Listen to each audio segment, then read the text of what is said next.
you guys? Welcome back to another video.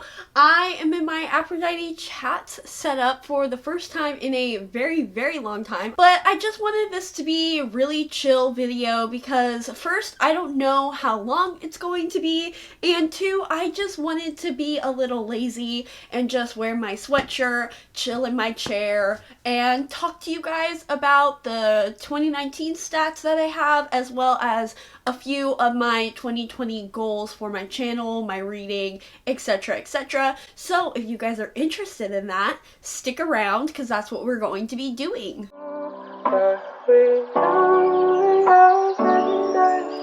Before we get started, I do want to apologize if you guys can hear my neighbors. The children that live next door somehow escaped them that they're supposed to be inside playing on their iPads all day instead of playing outside, and I don't know who needs to tell them that, but somebody needs to, because I don't enjoy the sound of children ever. So that's how my afternoon is going. But other than that, let's get into some of my stats. I have my laptop here. I have not yet looked at the GOODREADS reading stats thing that they have. I wanted to do it with you guys for the first time just so I can see what the stats that they gave me are. I did attempt to do a reading spreadsheet last year, but I stopped doing it in like May. Because the thing is, I am really bad at sticking to things that require me to put effort into it all year long. I get really productive and really excited to do all these cool spreadsheets and aesthetic threads on Twitter and these reading journals, which I low-key started this month, but we're gonna ignore her and try to remember to do her all the time. Bottom line, I'm really bad at sticking to things for a long period of time if I don't have anybody to hold me accountable. So my reading spreadsheet failed. I'm going to maybe try to do it this year, but it probably won't happen. I'm just not a stats girl. I know a lot of people are. I don't have that dire need to know how many words I read in a year and how many page count. I don't really care. The most I do is the book challenge, so I'll do the GOODREADS challenge, and that's as far as I'm gonna go. But I don't care to know all of those statistics that other people do, and I will watch their video because I think it's interesting, but I am not going to do that, and I'm not going to put in the effort to do that. You see what I mean? You guys get me. We know that I'm lazy on this channel. This isn't a new thing. But since I don't have to do any effort into GOODREADS, and I already use GOODREADS quite frequently anyways, and they do it for me. So that's what we're going to look at today. My year 2019 in books. Let's look at here. Okay, so it says that I read 54,149 pages across 158 books. Awesome. Great. Love to see it. My shortest book was Lady Killer 2, Volume 2, which I think that's wrong because I think that only includes the issue, which I read the whole volume. So I don't even think that is correct. I guess this is why people don't use GOODREADS. And my longest book was Harry Potter and the Order of the Phoenix, which makes sense because that was a big boy. And my most popular book was Harry Potter and the Sorcerer's Stone, obviously, and my least popular book was Christianity and Mythology by Thomas Spivey. This was a book that I read for my bachelor thesis.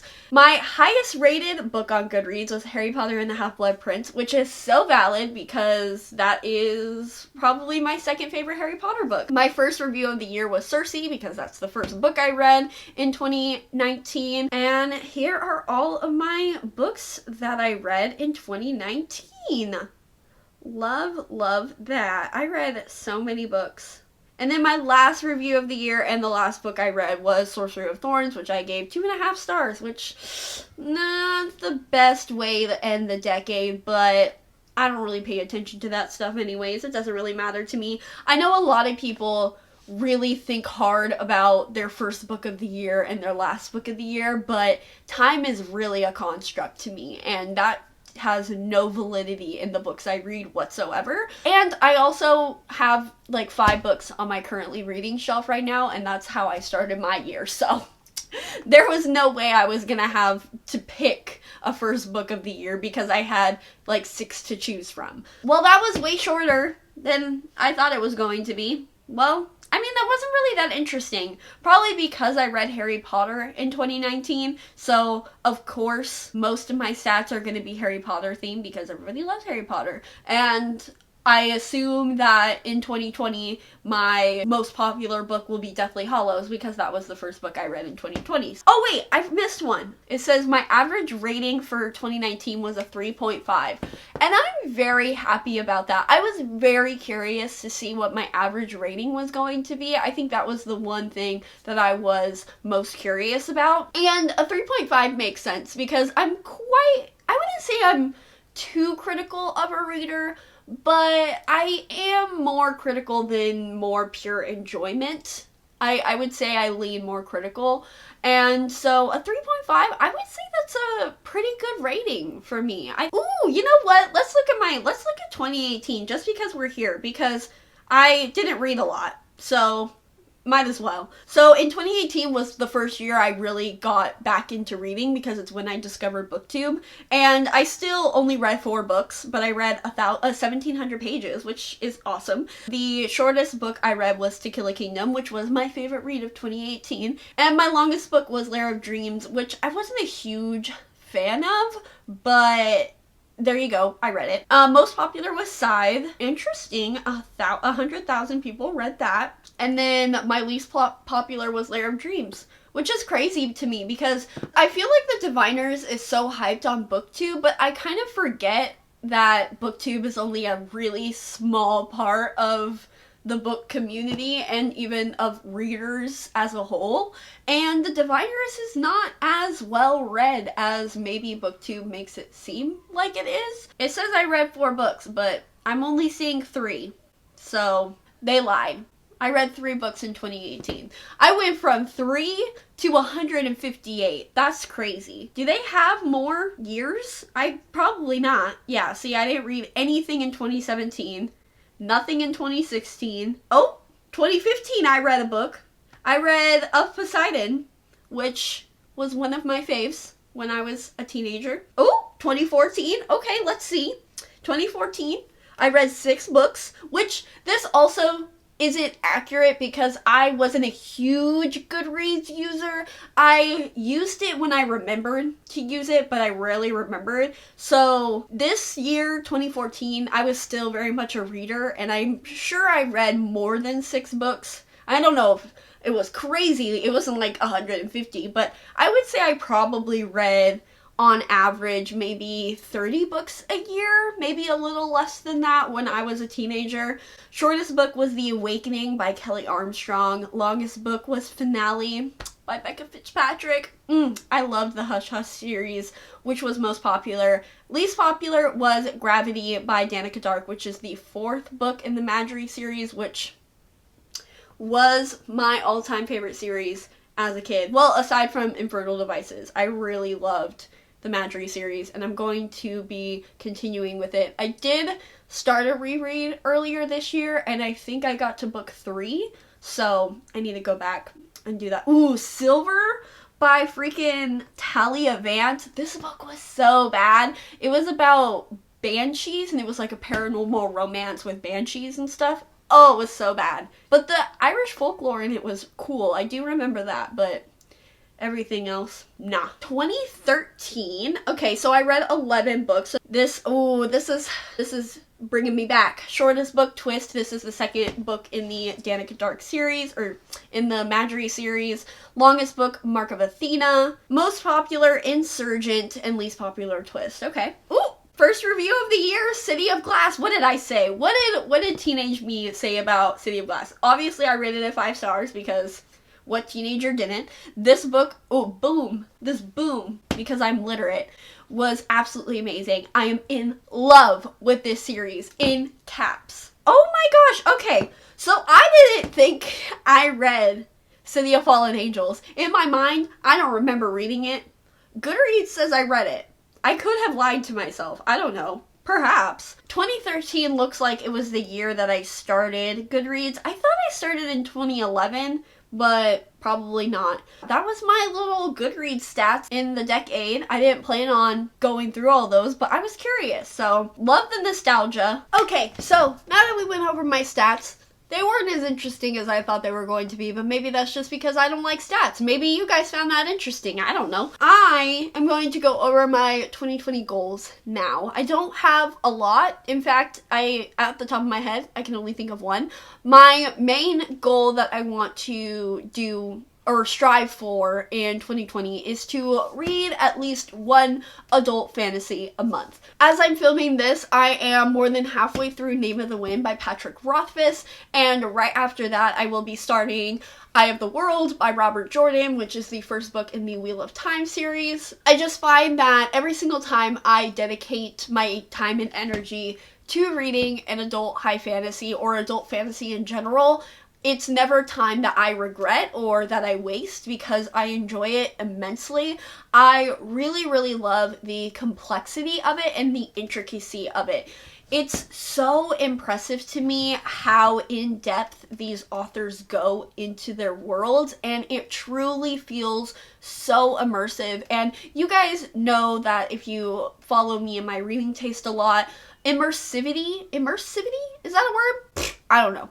But that ability for books to completely transport you into their world is so appealing to me. It's why I love atmospheric books so much. It's why I value aesthetics so much in books, well, and real life. I mean, come on. Adult high fantasy is basically that on drugs and on steroids because it is so incredibly complex. Like, they go into the very minute details of this world, which makes it all the more captivating to me. Of course, sometimes it can be meandering and I'm like, alright, get to the point, like, let's go. For those reasons, I, of course, will still be reading predominantly YA fantasy because I can't read more than one adult fantasy at a time. At least I can't read brand new high fantasies at a time. For example, once I finish Eye of the World and I get immersed into the world and I get a sense of its bearings,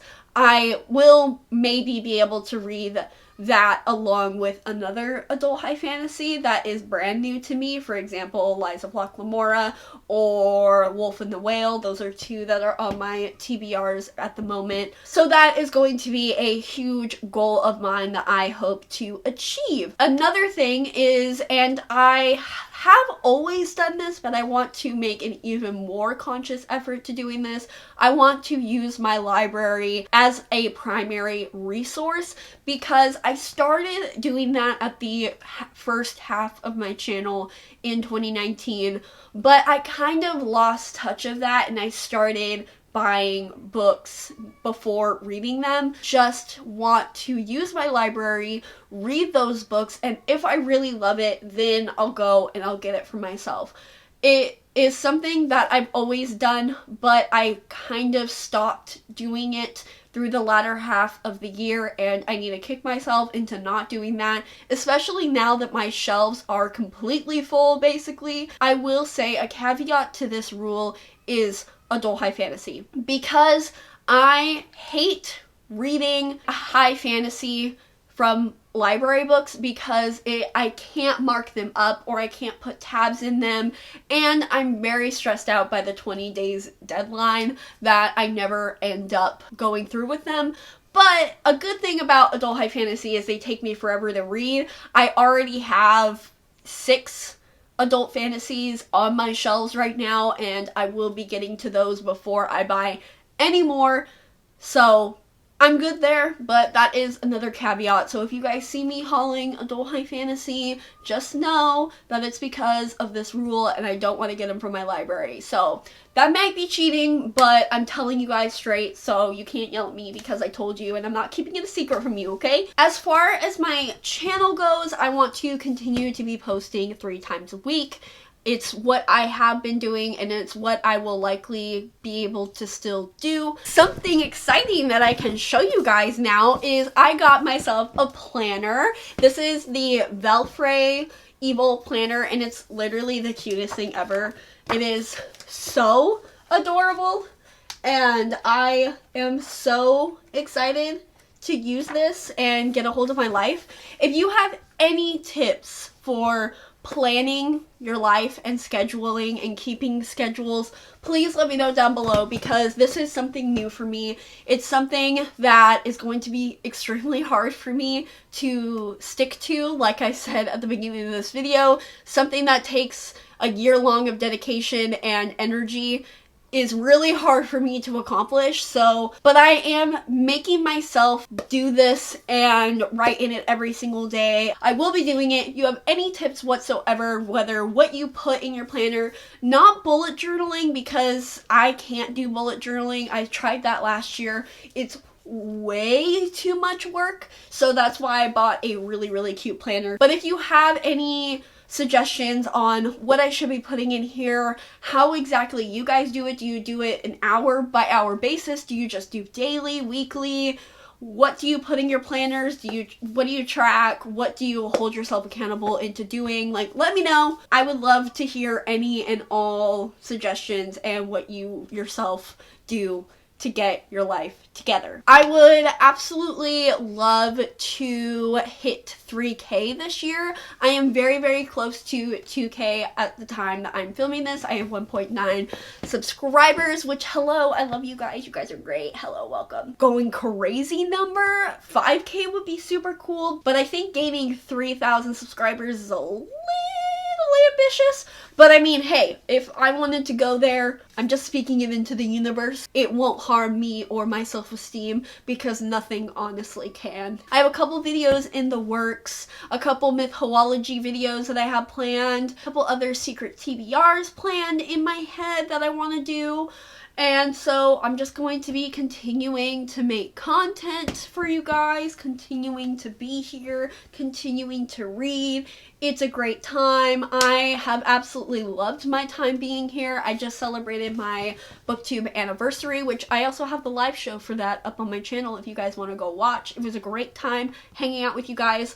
This has just been a fantastic experience, and I'm so happy that I started this channel. I'm so excited to continue doing so, and I think 2020 is going to be just an amazing year. It may just be because January is everybody is so productive and so excited and hopeful for the future, but I really just have a really great feeling about 2020. I don't know. Let me know down below if you guys feel the same way, but 2020 is just, it's the roaring 20s, you guys. It's gonna be a great time. But yeah, other than that, I know that wasn't a whole lot. I know this was probably a short video and maybe not that all interesting, but I just wanted to convey some ideas, some thoughts, some goals, some aspirations for you guys, so you guys know kind of where I'm going, where I'm leaning. I'm sure I'll think of more goals that I'll try to achieve in the future and more things that I want to do, but for now, I'm kind of just coasting. I'm liking what I'm doing right now. I'm happy with what's going on and what is happening in my life. I love you guys. I hope you guys enjoyed this video. Let me know down below if you have any suggestions for more Aphrodite chats. I know I haven't done them much lately, so maybe that's another goal for me, is to do more Aphrodite chats. Hope you guys have an amazing day. Hope you guys are reading, and that's it. Goodbye.